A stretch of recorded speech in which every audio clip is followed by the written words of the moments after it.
E aí, Caio? Já dá para construir a peça que está representada nessas vistas ortográficas? Acho que dá, Ananias. Eu até já fiz a perspectiva isométrica. Dá só uma olhada. A peça vai ficar assim depois de executada.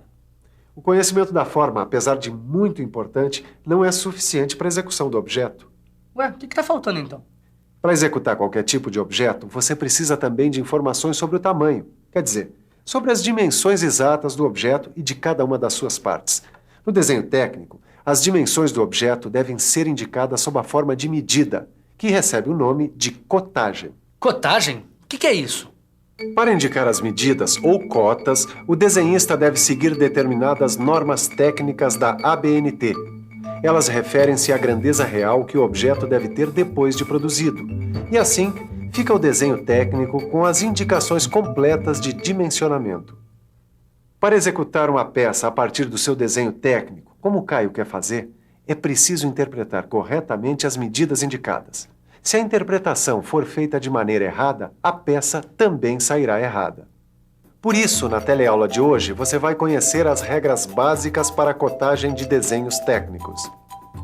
Assim como aconteceu nos assuntos anteriores, você vai começar o estudo pela interpretação de cotas básicas em modelos simples e, aos poucos, vai aprofundando seu conhecimento pelo estudo de peças mais complexas. Se você está com muita vontade de aprender logo a executar uma peça, não saia de perto. A nossa teleaula já está começando.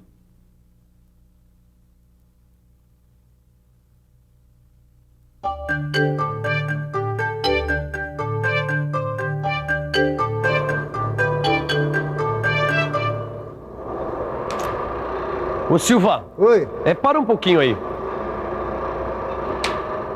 O que é, Tito? Por favor, como é que se indicam as medidas das peças em desenho técnico-mecânico? Ô Tito, num desenho técnico-mecânico, a unidade de medida utilizada é o milímetro.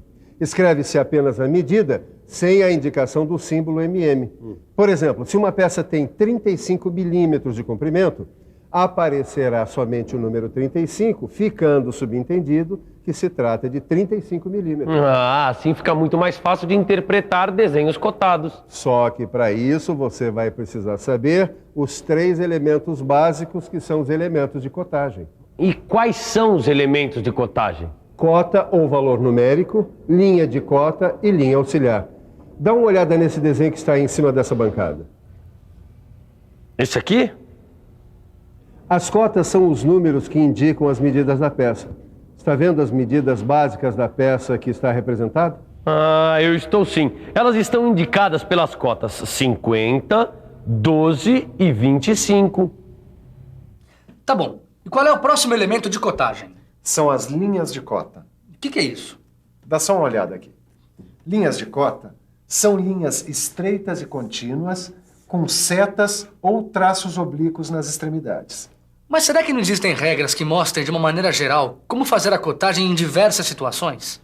Angela, tá na hora de falar sobre as regras gerais de cotagem. É que os elementos de cotagem aparecem dispostos no desenho técnico segundo as características das peças. Mas como elas variam muito, não existem assim regras fixas de cotagem. Mas quem executa o desenho técnico deve se basear em algumas regras gerais para arrumar as cotas de forma que elas não prejudiquem a clareza do desenho. Miguel, precisa falar que o pessoal não precisa se preocupar em decorar essas regras, né? Sabe o que é? É que você pode ir aprendendo naturalmente essas regras à medida em que analisar os exemplos dessa teleaula e das teleaulas seguintes. Você duvida? Então vamos pensar um pouco. Vamos pensar um pouco. Deixa eu ver se consigo entender essas regras gerais. Bom, pelo que vejo, quando a linha de cota está na posição horizontal, a cota deve ser indicada acima e paralelamente à sua linha de cota. E os algarismos devem estar centralizados a uma pequena distância da linha de cota. E se eu entendi direito, quando a linha de cota está na posição vertical, a cota pode aparecer do lado esquerdo e paralela à linha de cota. É isso. Mas também a cota pode estar perpendicular à linha de cota, interrompendo-a. Agora deixa eu ver uma outra situação. Quando a linha de cota está na posição inclinada, a cota acompanha a inclinação para facilitar a leitura. Ou então, é representada na posição horizontal, interrompendo a linha de cota. Acho que eu já estou entendendo. As linhas de cota devem estar sempre em posições que permitam a leitura das medidas sem que seja necessário mudar a posição da folha de papel. Ananias, são fáceis essas regras gerais, né? Olha essas vistas, por exemplo. Na vista frontal, aparecem 2 rebaixos iguais, mas apesar disso, um deles está só com a cota de largura e o outro só com a cota de altura. Eu só posso concluir que em desenho técnico não se repetem cotas sem necessidade. Concluiu muito bem, Caio. Agora analise esse desenho técnico aqui. Deixa eu ver. Bom, o que eu consigo entender é que a vista que transmite a ideia mais clara da forma do rebaixo é a vista frontal. E por isso, a cotagem do rebaixo é feita justamente nela. Perfeito. Isso acontece porque as cotas devem ser sempre indicadas nas vistas onde os elementos aparecem melhor representados. Já o furo vem representado por linhas tracejadas na vista frontal. Pelo que eu entendi, sempre que possível deve-se evitar a cotagem de elementos representados por linhas tracejadas. Talvez seja por isso que a cotagem do furo aparece indicada na vista superior, justamente a vista onde a forma circular fica visível. Pessoal, hoje aqui tá realmente afiado, né, Miguel? Aproveita e fala que no desenho técnico, as cotas devem ser localizadas sem que sejam cortadas ou separadas por qualquer outra linha. Tá bom, eu falo. É que nos exemplos que nós analisamos até aqui, as cotas vinham representadas sobre as linhas de cota ou interrompendo as linhas de cota. Só que você tá esquecendo de falar uma coisa. Olha, dá só uma olhada nesse desenho técnico aqui sobre a prancheta. Veja que num mesmo desenho, os 2 modos de escrever as cotas sobre a linha de cota ou interrompendo a linha de cota não devem ser misturados. E além disso, as cotas devem ser representadas em tamanho que as torne facilmente legíveis, tanto no original como em qualquer tipo de reprodução. Tito, é que além das regras gerais de cotagem para a execução de um desenho técnico, você precisa conhecer os métodos de cotagem. Bom, mas o que é que eu tenho que saber, Silva? Bom, é preciso que você tenha conhecimento sobre a função da peça, o processo de fabricação, os métodos de controle de qualidade que serão aplicados. Sabe, Tito, uma peça nunca deve ser considerada isoladamente. Ela sempre faz parte de um conjunto no qual desempenha determinada função. Toda peça deve ser executada segundo um determinado processo tecnológico de fabricação que torne a sua produção a mais econômica possível. E para que o resultado seja conseguido, Caio, as peças devem ser controladas não só durante, mas também no final da execução. Assim, é possível garantir a correspondência entre o produto acabado e o seu desenho técnico. Mas, Ananias, eu só não entendi o que é que funcionalidade, fabricação e controle tem a ver com cotagem. Olha, tem tudo a ver. Esses 3 fatores interferem diretamente no método de cotagem, quer dizer, na maneira de cotar o desenho técnico. Bom, levando em conta a função da peça, sua execução e sua verificação, as cotas podem ser funcionais, não funcionais e auxiliares. Agora dá uma olhada aqui nas cotas funcionais. E o que é que são as cotas funcionais? Bom, são aquelas que indicam a forma, a grandeza e a posição de partes essenciais para o funcionamento da peça. Olha aqui. Nesse desenho, a cota 12 é considerada funcional porque está relacionada com a cota do furo, onde esse pino vai se encaixar. Na execução da peça, essa cota deve ser rigorosamente respeitada, para não comprometer o funcionamento do conjunto. E as cotas não funcionais, Ananias? Bom, as cotas não funcionais também indicam forma, tamanho e posição, mas referem-se a partes que não são essenciais para o funcionamento do conjunto. Repare que a cota 20 é um bom exemplo de cota não funcional. Ângela, deixa que eu continuo. Eu vou falar sobre as cotas auxiliares. As cotas auxiliares complementam as cotas que a gente viu até agora. Elas aparecem no desenho apenas para evitar cálculos e podem ser indicadas entre parênteses. Dá uma olhada. Essa cota aqui, a cota 40, é uma cota auxiliar. Veja que ela é a soma da cota 30, que é uma cota funcional, e da cota 10, que é uma cota não funcional.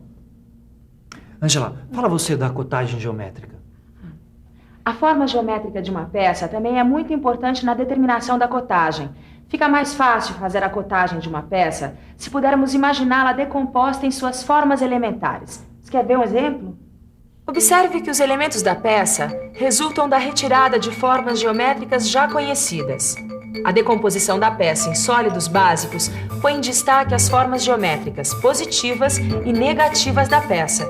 Quer dizer, os elementos que permanecem, os positivos, e os elementos que serão retirados durante o processo de fabricação, os negativos.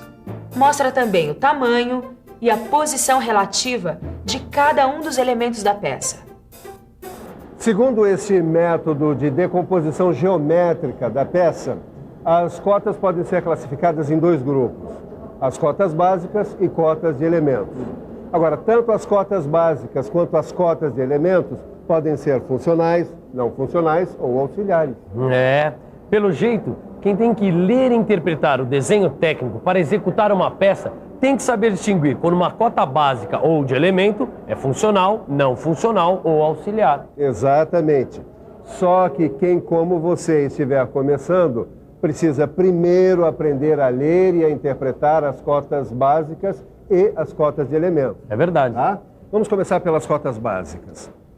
Cotas básicas são aquelas que indicam o comprimento, a largura e a altura do objeto. A partir dessas cotas é possível determinar as dimensões do material necessário para a fabricação da peça. Dá só uma olhada na cotagem desse modelo aqui. Para executar este modelo, nós precisamos das suas dimensões básicas: comprimento, largura e altura. A cota da altura aparece indicada na vista frontal, a do comprimento na vista superior e a da largura na lateral esquerda. Entendi, Ananias. Agora é só a gente medir o modelo com a escala e vamos encontrar as seguintes dimensões: comprimento, 60 milímetros, altura igual a 30 milímetros e largura igual a 15 milímetros.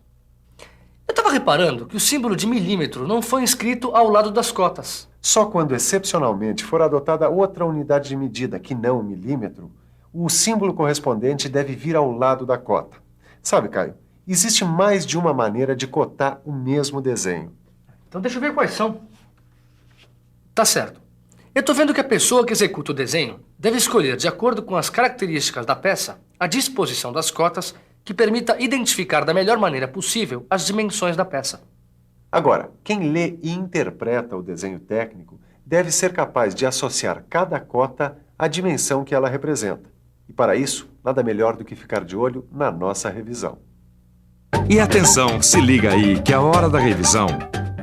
Na teleaula de hoje, nós conhecemos os elementos de cotagem dos desenhos técnicos.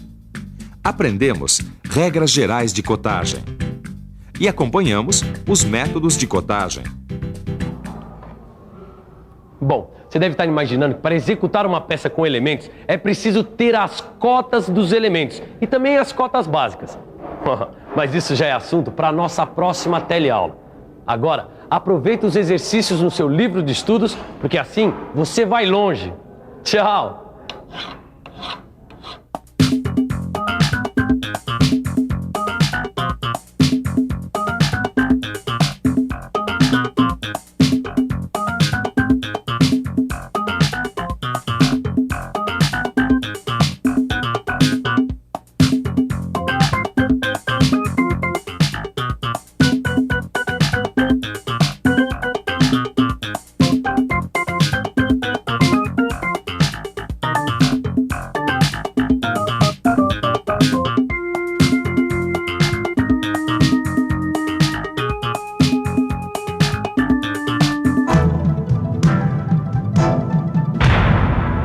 Telecurso 2000, um programa de educação do Sistema Fiesp e da Fundação Roberto Marinho.